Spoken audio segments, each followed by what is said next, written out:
আমরা মূলত যারা ফ্রিল্যান্সিং শিখতে চাই, ফ্রিল্যান্সিং শেখার ক্ষেত্রে আহ, সবাই একেবারে প্রথম চয়েসটা যারা করে তার সেটা হলো কি, ডিজিটাল মার্কেটিং। তো ডিজিটাল মার্কেটিং শিখতে গিয়ে আমরা সবাই কম বেশি ফেসবুকটা নিয়ে কাজ করি, তাই না? আমাদের আজকের টপিকটা হলো যে আমরা যে ফেসবুক মার্কেটিংটা শিখবো। তো এই ফেসবুক মার্কেটিং শেখার জন্য কোন কোন বিষয়ে বেশি নজর দিতে হবে আমাদেরকে, এবং যে বিষয়গুলোতে নজর দিলে আমরা খুব সহজে কাজগুলো করতে পারবো এবং এখানে সফল হতে পারবো। হুম তো এখন আমাদের আরেকটা বিষয় আমি বলে রাখি যে এখন থেকে আমাদের এই এই ফেসবুক যে মার্কেটিং এর কোর্সটা আছে, এই কোর্সে আমরা রেগুলার ভিডিও পাবো এবং আমরা এটাকে বেসিক টু অ্যাডভান্স সকল কিছু নিয়ে এখানে আলোচনা করে দিব। যদি আপনি এই কোর্সের ধারাবাহিকগুলো সবগুলো ভিডিও ফলো করেন তাহলে আপনাকে বাংলাদেশ কোথাও আপনাকে এই ফেসবুক মার্কেটিং এর জন্য কি কোর্স করতে হবে না, আশা করি বুঝতে পারছেন। এখন আসেন আমাদের পয়েন্টে আসি। এখানে আমরা খুব যে বিষয়গুলোর ভিতরে সব থেকে বেশি ইম্পর্ট্যান্ট এবং যেগুলোর ভিতরে বেশি ফোকাস করা উচিত সেগুলো আমরা খুব ভালোভাবে এখানে উল্লেখ করছি। তো আমার মনে হয় আপনি যদি এগুলো খুব ভালোভাবে দেখেন, ফোকাস রাখেন, এবং আমরা প্রতিটা বিষয় করে করে দেখাবো। হুম কোথায় কিভাবে কেউ করতে হয় সেগুলো আমরা ধারাবাহিকভাবে কি করে করে আপনাকে দেখিয়ে দিব, আপনি এগুলো নিয়ে কাজ করতে পারবেন। এখন আসেন আমাদের 1 নম্বর পয়েন্ট যেটা আছে সেটা কি, ফেসবুক অ্যাড ম্যানেজার। হুম এখন দেখেন, আপনি আমি আমরা যারা ফেসবুকে কাজ করি, ফেসবুকে ব্যবহার করি, তারা কিন্তু কম বেশি দেখি যে বিভিন্ন প্রোডাক্টের অ্যাড আসতেছে, বিভিন্ন প্রতিষ্ঠানের বিজ্ঞাপন আমাদের সামনে আসতেছে। এই বিজ্ঞাপনগুলো যার মাধ্যমে সম্পূর্ণভাবে লঞ্চ করা হয় সেটি হচ্ছে অ্যাড ম্যানেজার। কথা বুঝতে পারছেন? Add account.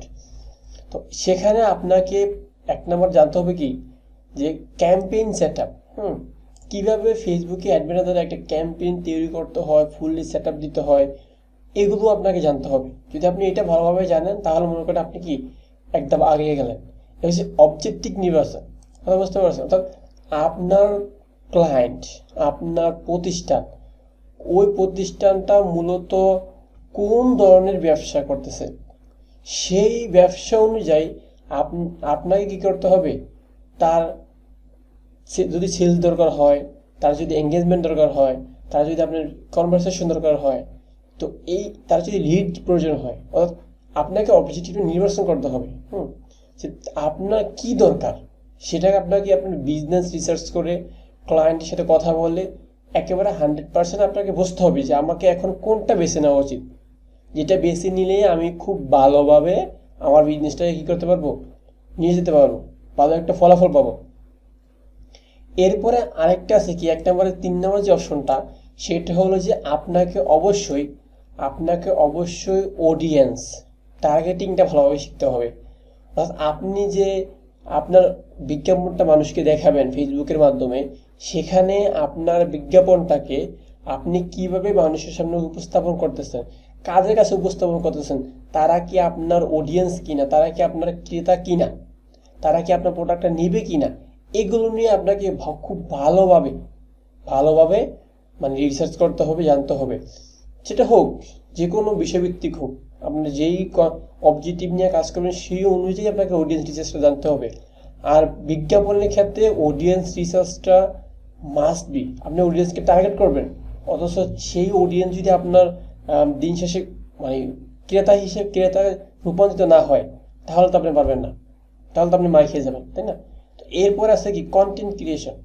এখন দেখেন, আপনি সুন্দর করে অডিয়েন্স রিসার্চ করলেন, অবজেক্টিভ নির্বাচন করলেন, ক্যাম্পেইন সব কিছু করলেন, বা আপনার যে কন্টেন্ট, যে অ্যাড ক্রিয়েটিভ যেটাকে বলা হয়, কন্টেন্ট অর্থাৎ যেটা মানুষ দেখে আগ্রহ প্রকাশ করবে, হোক সেটা খুব একটা ভিডিও, হোক একটা ইমেজ। তো ওইটাকে আপনাকে খুব ভালোভাবে করতে হবে যে মানুষ যে দেখলেই কিনে। কথায় আছে না, আগে দর্শনদারি পরে গুণ বিচারি। অর্থাৎ আগে আপনি দেখে পছন্দ হতে হবে, পছন্দ হলেই তো আপনি গুণ মানে নিয়ে আলোচনা করবেন। এখন আপনি যদি একটা প্রোডাক্টে আগ্রহ না হন, আর আমি যদি আপনাকে সেই প্রোডাক্টটা সম্পর্কে বিস্তারিত বলে যাই, তাহলে কিন্তু আপনার কাছে সেটা আপনার কাছে বলা আমার কোনো মূল্য নাই, কিন্তু আপনি যদি একটা প্রোডাক্টে আগ্রহী হন তাহলে সেটা বিস্তারিত বললে কিন্তু আমার কাজে আসবে। ঠিক আছে, তো এই জন্য কন্টেন্ট ক্রিয়েশনটা অত্যন্ত গুরুত্বপূর্ণ একটা মানে অধ্যায় আপনি মনে করতে পারেন এই ফেসবুক মার্কেটিংয়ে। কথা বুঝতে পারছেন? এরপরে আসে দেখেন, এখানে দেওয়া আছে আপনি যেটা পোস্ট করতে পারবেন, ভিজুয়ালাইজেশন কন্টেন্ট ক্রিয়েট করতে পারবেন, সেটা আপনি ভিডিও কমিক করতে পারেন। এগুলো নিয়ে আপনাকে খুব ভালোভাবে একটা কি করতে হবে, একটা আইডিয়া আপনার মানে নিয়ে রাখতে হবে একটা, বা এগুলো শিখতে হবে আপনাকে ভালোভাবে, এক কথায়। এরপর হচ্ছে যে বাজেট অ্যান্ড বিডিং। ভাই, আপনি দৈনিক কত টাকা খরচ করবেন, সেটা কীরকমভাবে খরচ করবেন, সেগুলো আপনাকে খুব ভালোভাবে জানতে হবে। এখন আপনি যদি মনে করেন যে ঠিক আছে ভাই, আমি কি করব, আমি এক ক্যাম্পে রান করব, দৈনিক বাজার $5, ওকে ফাইন, রান করে দিলাম, তাহলে তো আপনি রেজাল্ট পাবেন না। আপনাকে আগে বাজেটিং এবং বিডিং সম্পর্কে জানতে হবে। বাজেটিং কি, যে আপনি দৈনিক বা মাসে কয় টাকা ফেসবুকে দিবেন, এটাই। আর বিডিং কি, এটা আপনাকে বেশি নিতে হবে, যে আপনি বিডিংটা কীভাবে কাজ করে, এটা করলে কীভাবে রেজাল্ট আসবে, কী আসে বিষয়, এগুলো আপনাকে আগে রিসার্চ করতে হবে। রিসার্চ করে এটাকে কি ভালোভাবে শিখতে হবে, দেন আপনি আগাতে পারবেন। এরপরে আসছে যে ভাই, আপনি যে এটা করবেন, অ্যাড ক্যাম্পেইনটা করবেন, মার্কেটিংটা শিখবেন, তার জন্য আপনাকে অ্যানালাইটিক্স এবং রিপোর্টিং জানতে হবে। ফেসবুক যে আপনি ফেসবুকে পেমেন্ট করতেছেন, টাকা দিতেছেন, এইটা কিভাবে ব্যবহার করে, এটা কিভাবে পারফরমেন্স যাচাই বাছাই করতে হবে আপনাকে প্রত্যেকটা জিনিস। এবারে এবি টেস্ট, বিভিন্ন অ্যাড আছে না, আপনার আছে যে আপনার দুইজনের মধ্যে কে ভালো, এক কথা আছে, দুইজনের মধ্যে কে ভালো, কারা ব্যবহার করে ভালো ফলাফল পাবো, এটাকে হচ্ছে এবি টেস্ট, একেবারে সহজ ভাষায়। যখন আপনি শিখবেন, পার্ট টু পার্ট শিখবেন, তখন দেখবেন আপনার মাথায় এইগুলো আসে পড়বে। কথা বুঝতে পারছেন? এখন আসেন এই যে রিমার্কেটিংটা সম্পর্কে আপনাকে আইডিয়া রাখতে হবে, যে ভাই আমি ক্যাম্পেইন রান করলাম, বিডিং শিখলাম, সকল কিছু জানতেছি, অথচ রিমার্কেটিংটা জানতেছি না। একজন ইউজার আপনার পেজে আসবে, এসে করে নাই, করছে, কেউ করে নাই, কেউ অধ্যক্ষতা আসলে এই বিষয়টাকে পুরো একটা অডিয়েন্সের জার্নিটাকে আপনাকে ফোকাস করতে হবে, ট্র্যাকিং করতে হবে, করে তার উপরে আপনাকে রিমার্কেটিং করতে হবে। মানে রিমার্কেটিং কি, একবার মার্কেটিং করে ফেলছেন যাদেরকে টার্গেট করে, পুনরায় তাদেরকে নিয়ে আবার রিমার্কেটিং করবেন। কথা বুঝতে পারছেন? এখন দেখেন লুক লাইক অডিয়েন্স। হ্যাঁ, লুক লাইক অডিয়েন্সটা বর্তমানে গ্রাহকদের নতুন যে গন্তব্য খোঁজ করা। কথা বুঝতে পারছেন? তো আপনার প্রতিদিন নতুন নতুন কাস্টমার খোঁজা, নতুন নতুন, আপনি ধরেন সাপোজ একটা টি শার্ট বিক্রি করতেছেন আপনার, কিন্তু আপনি টি শার্ট বিক্রি করতে গিয়ে দেখলেন কি, যে আপনি যাদের কাছে টি শার্ট বিক্রি করছেন সে তো আগামী 6 মাসে টি শার্ট কিনবে না। তাহলে আপনাকে কী করতে হবে, আপনাকে নতুন নতুন কাস্টমার খুঁজতে হবে যারা টি শার্টটা ক্রয় করবে।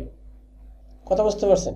এবারে পিক্সেল সেটআপ। হ্যাঁ, পিক্সেল সেটআপটা একেবারে খুব মানে ডিটেলসলি বলার তো সময় নেই, আর ডিটেলসলি ধীরে ধীরে আগাবো। এখন আসেন পিক্সেল সেটআপটা কি। ধরেন একজন মানুষকে আপনি মানে গোয়েন্দাগিরি করলেন, এক কথা শেষ, যে সে সকালে কি করে, দুপুরে কি করে, রাতে কি করে, কোথায় কোথায় কাজ করে, কাদের সাথে যোগাযোগ করতেছে, কি আসে বিষয়, এই পুরোটাকে যদি আপনি মানে দেখতে চান, জানতে চান, সেটা হচ্ছে ট্র্যাকিং। কথা বুঝতে পারছেন? পিক্সেল সেটআপ আপনার ওয়েবসাইটে কোন কাস্টমারটা কখন আসলো, কে কি করলো, সে প্রোডাক্ট কেন কিনলো না, মানে পেমেন্ট করলো না, কোন ধাপটা সে অতিক্রম করলো, বাকি কটা ধাপ রয়েছে, এই বিভিন্ন জিনিসগুলোকে আপনাকে কি করতে হবে, ট্র্যাকিং করতে হবে। কথা বুঝতে পারছেন? যাই হোক, এখন আপনাদের যদি একেবারে আগ্রহ থাকে, যদি আগ্রহ থাকে, তাহলে আমরা ধারাবাহিকভাবে ফেসবুকের পুরো মার্কেটিংটা বেসিক টু অ্যাডভান্স আপনাদেরকে কি করব, আমরা প্রোভাইড করে দেবো। যেহেতু এটা প্রথম ভিডিও, এই জন্য আমরা কি করছি, আপনাকে একটা শিট আকার দেখা দিচ্ছি, যে শুধু লেখাটা। এরপর আমরা প্রতিটা কাজ ধাপে ধাপে করে দেখাবো, যে আপনি এই কাজটা এভাবে করবেন, এভাবে করলে আপনি কাজ শিখতে পারবেন। কথা বুঝতে পারছেন? ধন্যবাদ। আশা করি আগামী ভিডিওতে অবশ্যই আমাদের দেখা হবে।